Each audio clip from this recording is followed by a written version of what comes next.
So as an adjuster or insurance professional, sometimes it can be tricky to know when you need to get the special investigations unit involved. You in the past, I'm in the future. You mad, they don't salute you. I need a... Thank you so much for clicking on this video. If you're new here, my name is Keela Trishan, and I make videos on lifestyle, insurance, and mental health. I also do vlogs, day in the life in the insurance industry, day in the life with a toddler, all the things. So if that's something that interests you, go on ahead and click the subscribe button below. Be sure to turn on your notifications so you don't miss anything from me. And if you're returning, thank you so much for coming back, and thank you for your support. Okay, so quick announcement. I put it on my community tab and also have kind of been speaking about it in previous videos, but I'm finally starting the little insurance community that I've been talking about. So the first meeting is going to be May 28th, which is a Saturday. It's going to be from 10 a.m. to 11 a.m. on Microsoft Teams, and that is Pacific Standard Time. So if you are interested in being included in that and I have not already sent you an email, you can definitely leave your email below in the comments, or you can email me directly. I'll put my email here and I will forward you the invitation. But yeah, just want to go ahead and put that out there. So back to the video.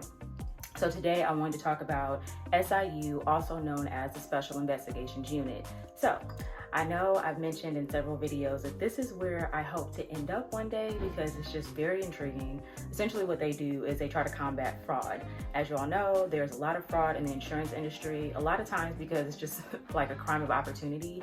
People see a way that they can kind of capitalize on either a real claim or they can actually create like BS claims. So today I want to talk about it from like an adjuster standpoint. How do you know when to send something over to SIU for them to investigate? The thing is, although sometimes things can be kind of like hard to spot and sometimes they can be hard to prove, there are some kind of like telltale signs that you can see when the claim is in the beginning stages. You can see kind of different patterns that might alert you that something funny is going on.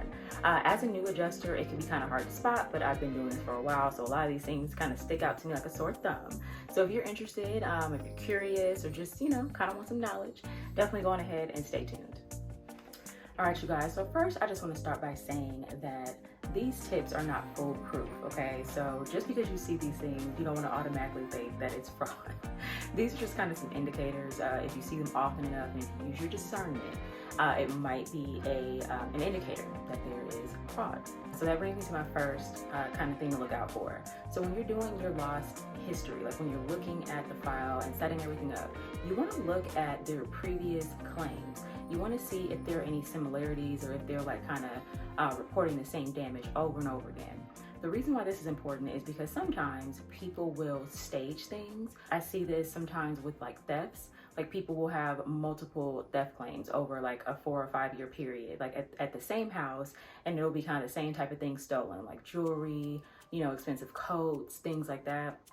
And you want to look out for these kind of things because sometimes people just simply try to get over on the insurance company. Now, one of the things with theft claims is they're required to, you know, file a police report. So you want to kind of like pay attention, like, are they funny about filing a police report and all that stuff? And then also, like, you want to ask them questions about their previous losses, like, oh, you know, I see that this, you know, such and such happened here. You know, kind of listen to where they, where like the entry point was. Like, are they always coming in through the front door? Are they breaking window? You know, things like that. Now, there are some people that are just unfortunate to have multiple burglaries, like depending on what type of home they live in, what neighborhood, where it is on the street, that kind of thing. But that is kind of an indicator because typically if somebody's getting robbed that much, it might prompt you to move, you know, like you might want to sell that house because it's not the best of luck. But yeah, those are things that you kind of want to look at. Another thing that can kind of be like a telltale sign, just like an example, would be like people claiming damages that were denied on a previous claim. So I've seen that before where there might be water damage to some cabinets or to some flooring and it was denied on a previous claim because when an adjuster came out, it looked like it was like a continued situation. It looked like it was something that had happened over time, which is typically denied on an insurance claim, but then they may have tried to report something different and then claim that same damage. So you want to look at that. There are some situations where like damage can overlap, and if it overlaps, it just is what it is. But you do want to pay attention to these things and make sure that you do a complete investigation. You're going to do a complete investigation all the time, but if you sense that there might be some type of fraud, you want to make sure that you're asking the proper questions, doing the proper investigation, and then again, using your discernment to see, okay, do I need to involve the Special Investigations Unit to put together the pieces that I can't put together based on, the tools that I have available. All right, so the second indicator that something funny might be going on with this claim is if the person that you're speaking to is using excessive insurance jargon. Now, this isn't always mean that, this doesn't always mean that there is fraud going on, okay? Now, some people, they might know somebody in the insurance industry. You might know me, and like I might say different terms that you might remember, and then you use that when you have a claim.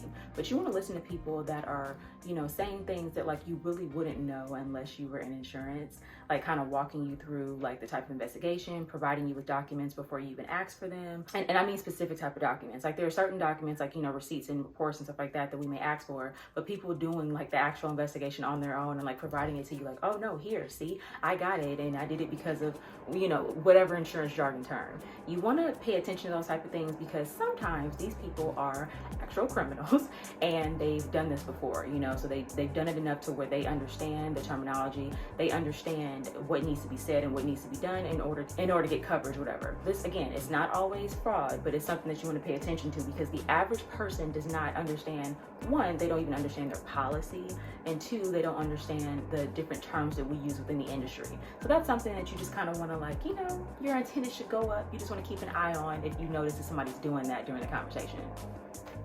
All right, so the third thing that you want to look out for when thinking about if you should refer something to SIU is if somebody is providing you with fake or altered invoices or documents.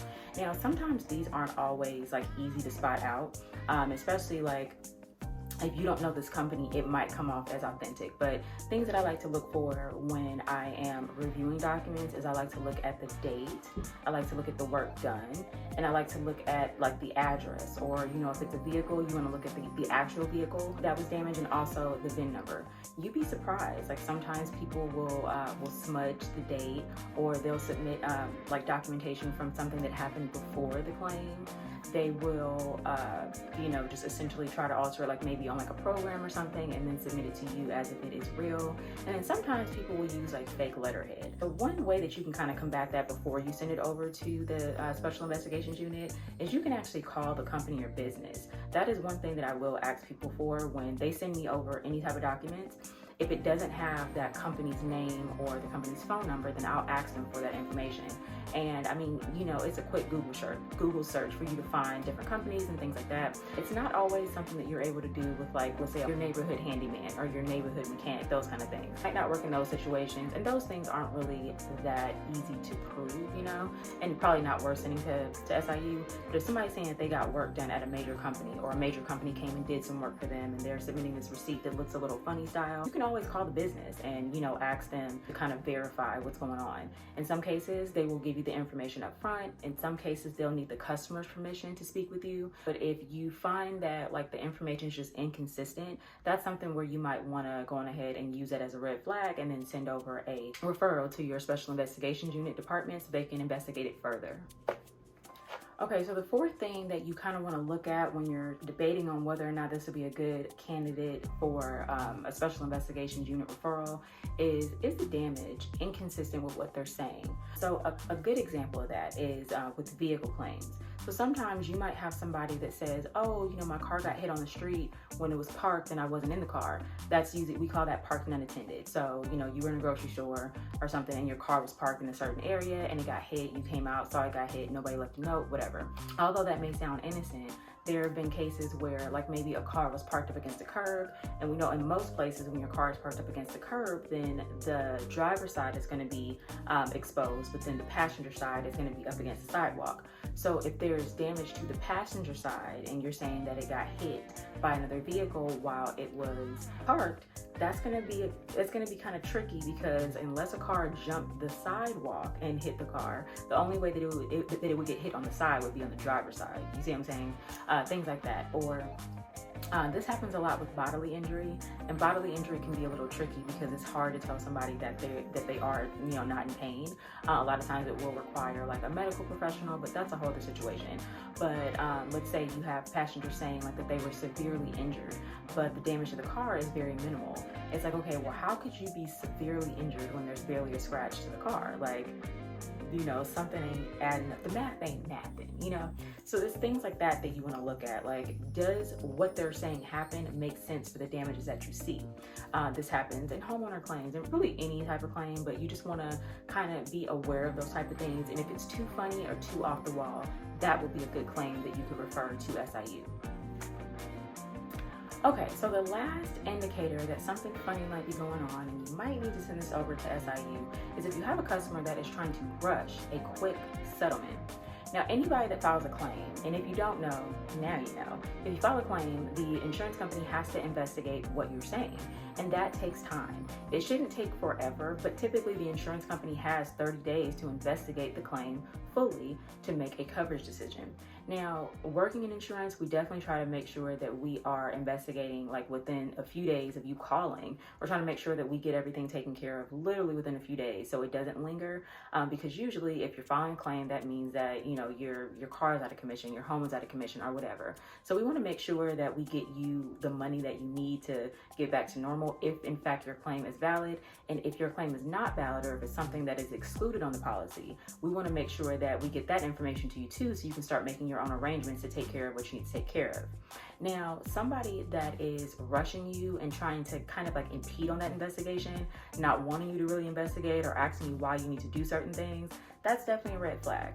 You want to kind of pay attention to that, because in some cases people don't want you to investigate, because once you start investigating, then you'll see that they're full of shit. Right? So you want to just kind of like pay attention to that. Now, when I have situations like that, I just tell them like, look, I understand that you want to move quickly. I completely get it. I move quickly, and I do that because I don't want, whoever on my back. But I understand that you want to move quickly, but I do need to investigate. Like, my job is to investigate the claim, and that's a part of your policy, the duties you have to allow us to investigate. So make sure that you're kind of reiterating that with the customer. But if they're still kind of getting irate and trying to like bully you into a settlement, or threatening to get a lawyer or, public adjuster because they feel like you're BSing and it's only been like a couple of days, that's something that will be a good candidate to send over to the Special Investigations Unit. All right, you guys, so that's all I have for you today. I definitely hope that these tips kind of helped, and especially for my new adjusters, I hope that it kind of just gave you some insight into the different things that you can look for when you're working these claims, like things that might get missed if you're moving too quickly. Sometimes you just got to slow down and just kind of listen to what's going on, listen to what's not being said, and it can really help you. Like, it can save your job. Not saying that like if you let something go, you're not necessarily going to get fired. I don't want to make it seem like that. But there are things that are kind of obvious that come up, and you never want to be in a situation where if something did end up being fraud, people are questioning you like, why didn't you send this over? Why didn't you raise your hand? I think the biggest thing too is like, if anything feels funny or if anything feels off and you're uncomfortable and you don't really know whether you should refer it or not, definitely talk to your manager. I think that the best thing to do is to get your manager involved. You definitely want to have that on file, because again, if anything goes left, you can at least show like, hey, I brought this to whoever's attention. Whatever happened after that, it happened. So make sure that you're getting your team managers involved. And if you have like trainers, like if you don't want to bring it to your manager just yet, you can talk to a trainer or even a colleague and just kind of see what they think. But make sure that you're raising your hand, so you are taking the proper steps to, again, just kind of like protect your reputation and also stop fraud if you can. So I hope that helped. If you enjoyed this video and you have not already subscribed, please go ahead and click that subscribe button below. Turn on your notifications so you don't miss anything from me. Be sure to give this video a like, and I will see you guys next time. You in the past, I'm in the future. You mad that they don't salute you. I need a bag, size is super. They turned your bag, it's like I never knew you.